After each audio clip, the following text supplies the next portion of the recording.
Hi viewers, welcome to south Indian recipe. இன்றைக்கு lunch special பார்த்தீங்கன்னா பூசணிக்காய் கூட்டு. இந்த மஞ்சள் பூசணிக்காய் கூட்டு, எங்கள் ஊரில் சக்கரை பூசணின்னு சொல்லுவாங்க. இந்த பூசணிக்காய் கூட்டை எப்படி ஈஸியாக செய்யலாங்கிறத தான் இந்த வீடியோவில் நம்ம பார்க்க போகிறோம். வாங்க.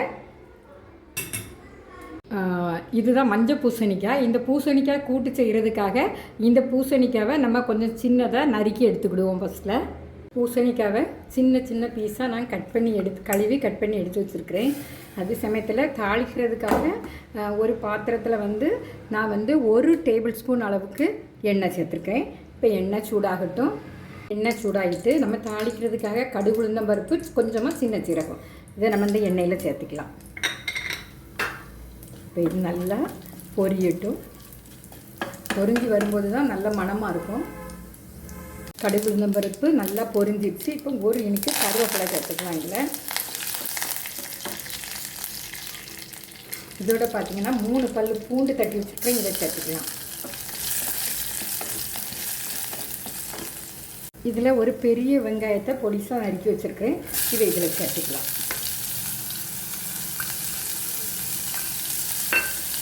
இப்போ வெங்காயத்தை நம்ம கொஞ்சம் நல்லாவே வதக்கி எடுத்துக்கலாம்.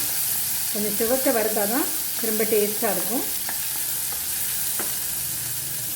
இது கூட தானே நம்ம ஒரு சின்ன தக்காளி, ஒரு மிளகாய், இதை நம்ம இதில் சேர்த்தோம்.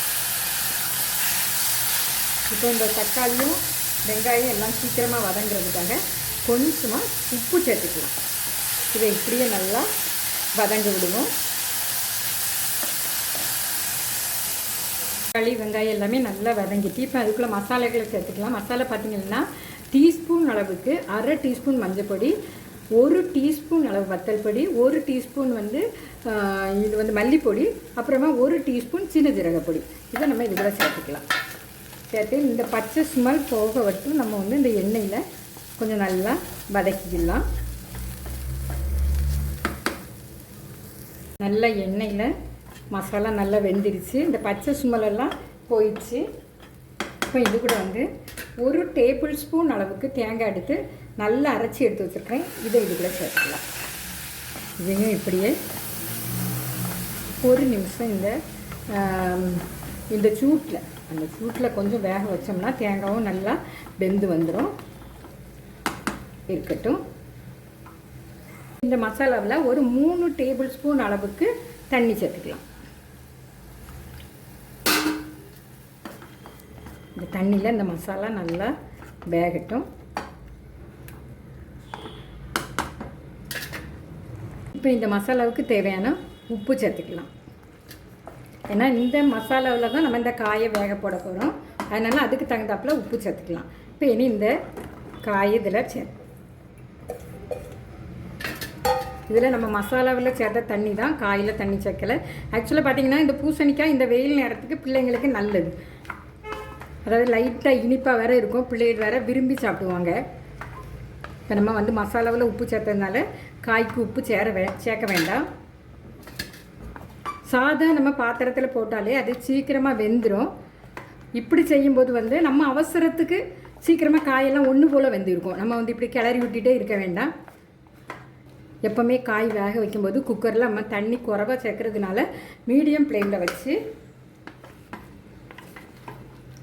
எல்லா இடத்துலையும் இந்த மசாலா பிடிக்க முடியாது பார்த்துக்கணும்.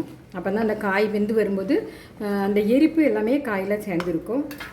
ஸ்டவ்வை மீடியம் ஃப்ளேமில் வச்சுக்கணும், ரொம்ப ஹையாக விடக்கூடாது.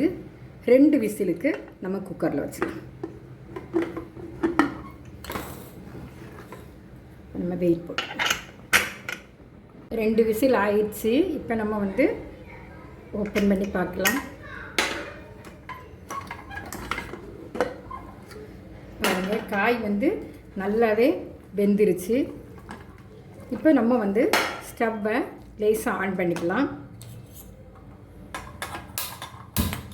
ஒரு நிமிஷம் இப்படி கிளறி விடலாம்.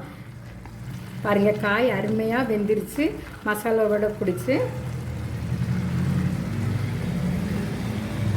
பாருங்கள், நல்லா வெந்துருச்சு. இனி நம்ம ஸ்டவ்வை ஆஃப் பண்ணிக்கலாம். அது வந்து சாப்பிட்றதுக்கு ரொம்ப டேஸ்ட்டாக இருக்கும், பிள்ளைகளும் விரும்பி சாப்பிடுவாங்க. இப்படி இந்த பூசணிக்காய் செய்யும்போது நம்ம எரிப்பு அதிகம் போடக்கூடாது, கம்மி பண்ணிக்கிறணும். எரிப்பு அதிகமாக இருந்தாக்கி ஏற்கனவே காயில் வந்து இனிப்பு இருக்கும், அப்போ வந்து இது டேஸ்ட்டு நல்லா இருக்காது. எரிப்பு கம்மி பண்ணும்போது காய் வந்து ரொம்ப சூப்பராக இருக்கும். இப்போ நம்ம வந்து ஸ்டவ் ஆஃப் பண்ணிக்கலாம். இதே போல் நீங்களும் செய்து பாருங்கள். சிலவங்க இதில் வந்து சிறுபருப்பு அல்லது வந்து கடலைப்பருப்பு போட்டு செய்வாங்க. நான் இன்றைக்கி எந்த பருப்புமே யூஸ் பண்ணல, சும்மா தான் செய்திருக்கிறேன். இதே போல் நீங்களும் வீடுகளில் செய்து பாருங்கள். லைக் பண்ணுங்கள், ஷேர் பண்ணுங்கள், மறக்காமல் சப்ஸ்கிரைப் பண்ணுங்கள். தேங்க்யூ ஃபார் வாட்சிங் மை வீடியோஸ்.